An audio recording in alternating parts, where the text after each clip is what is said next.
मी तुम्हाला एवढं खात्रीनं सांगतो की एकनाथराव शिंदे साहेबांसोबत 14 पेक्षा जास्त आमदार येतील आणि ते ऑपरेशन टायगर तुम्ही म्हणता तसं 3 आहे का 4 आहे ते मला माहित नाही, पण ते सुद्धा सक्सेस. उबाटाचे आपल्या जिल्ह्यातले एकमेव आमदार जे आहेत ते ऑपरेशन टायगर मध्ये येतील का?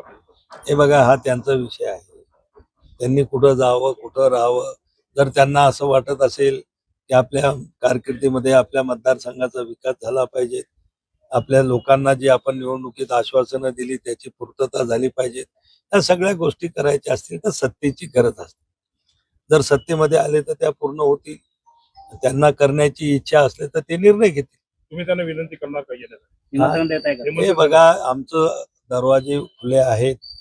सगळ्या येणाऱ्या लोकांचं स्वागत एकनाथराव शिंदे साहेब आणि त्यांच्या पक्षाचा एक नेता म्हणून, एक मंत्री म्हणून आम्ही सुद्धा स्वागताला सगळ्यांसाठी आम्ही तयार आहोत.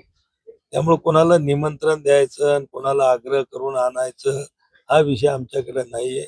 जे येत असतील त्यांचं अगदी खुल्या दिलानं स्वागत त्या ठिकाणी केलं जातं. तुमचं काही बोलणं झालं का यावर? हा तुमचं काही याबाबतीत त्यांच्याशी बोलणं झालं का? नाही, हे बघा, असं बोलायचा काही विषय नसतो. झालेला असला तरी तो काही सांगण्याचा विषय नसतो आणि तो काही असं तेही मीडियाच्या समोर विषय नसतो. पण मी तुम्हाला सांगितलं की ऑपरेशन टायगर थर्ड जे म्हणता तुम्ही ते लवकर सक्सेस आमचे मुख्य नेते एकनाथराव शिंदे साहेब करतील.